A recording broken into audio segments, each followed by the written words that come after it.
Today's video is completely unedited and unscripted about a very important topic and a talk that I give to at least all of my clients once and sometimes multiple times that I think will be very helpful to hear. But like I said, because it's unedited and unscripted, there may be some long pauses, there may be me stumbling over my words, there may be some bloopers in there. So I'm going to try to articulate this message as best I can because I know it's really important, and it's about one of the most common reasons why people end up quitting on their fitness journey or on this roller coaster of doing really well for a few months or a few weeks and then falling off for a few weeks or a few months.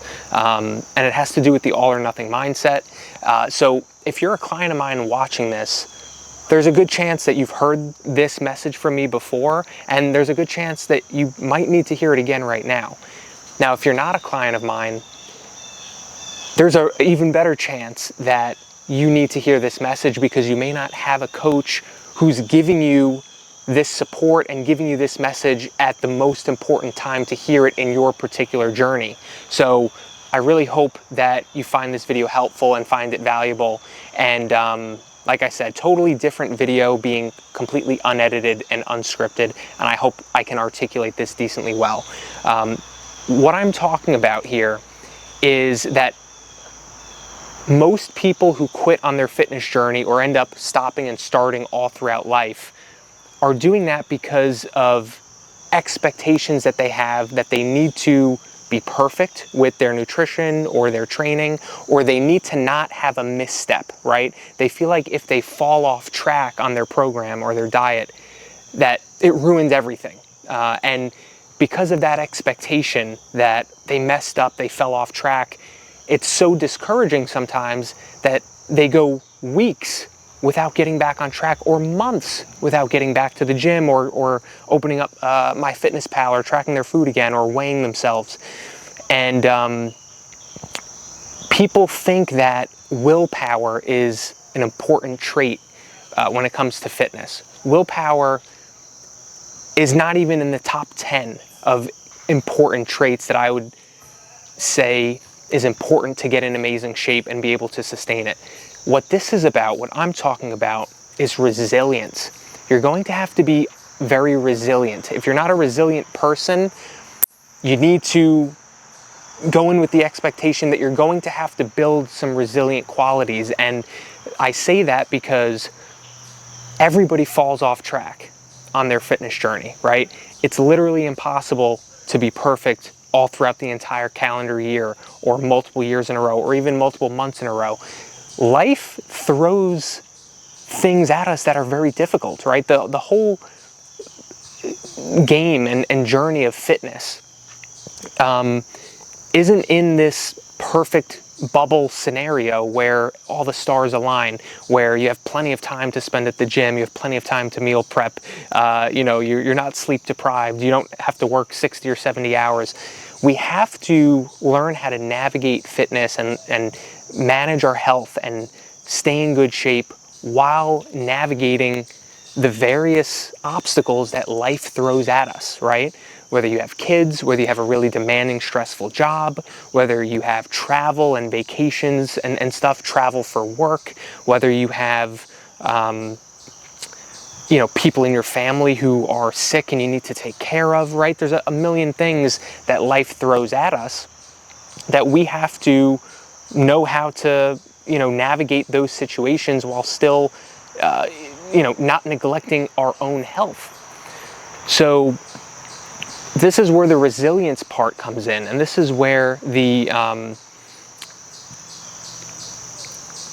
this is what I mean where it's unedited. I'm trying to think of the right words.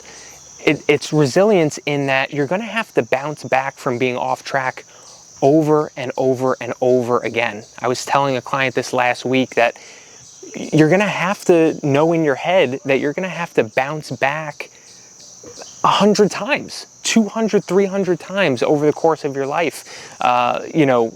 Sometimes when people fall off track and have to get back on, like they're resilient enough to get back on track a few times, right?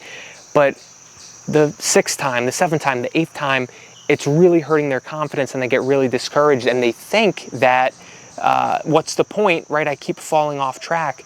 But if you go in and understand and have the mindset and the expectation that that's part of the game, part of the game of life and fitness is bouncing back from being off track hundreds of times. If you know to expect that, it's a little bit less discouraging. Am I right in that? Like, if you know what to expect, it's a little bit less discouraging knowing that we're all doing the same thing, right?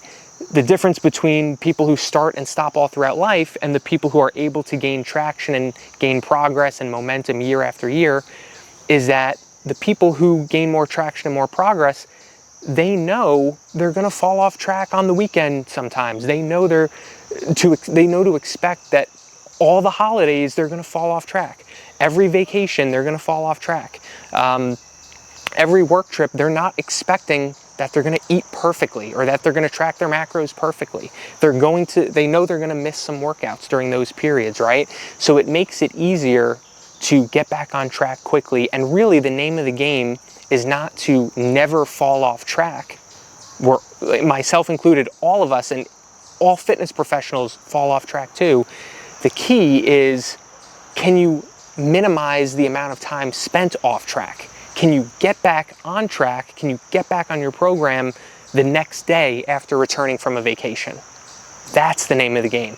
Can you get back on track if you go out with your friends on a Friday or with coworkers to a happy hour on Friday night and, eat a bunch of shit and go off your program and overeat by 2,000 calories,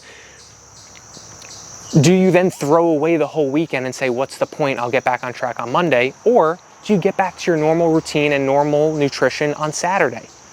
That's how you maintain a level of consistency that's like 80% or more throughout the year. That's really what we should be aiming for, to live our life and have balance and enjoy special occasions with family, friends.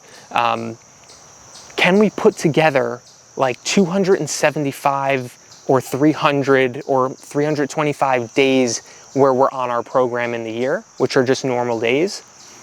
And can we plan to be off track on the special occasions, on the vacations, on the work trips, on the holidays, on the birthdays?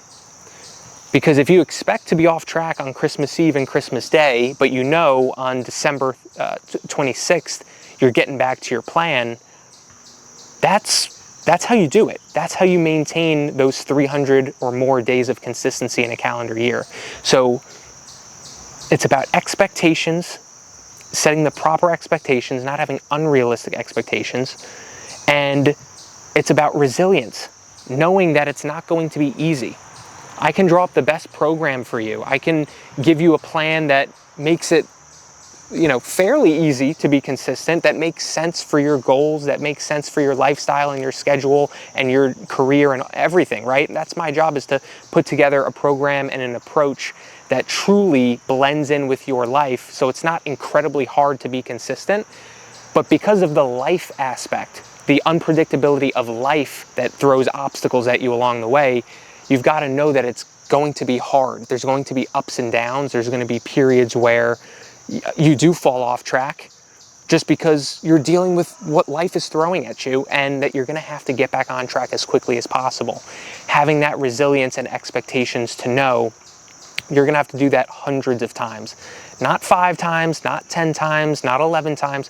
You're going to have to bounce back hundreds of times over many years, right?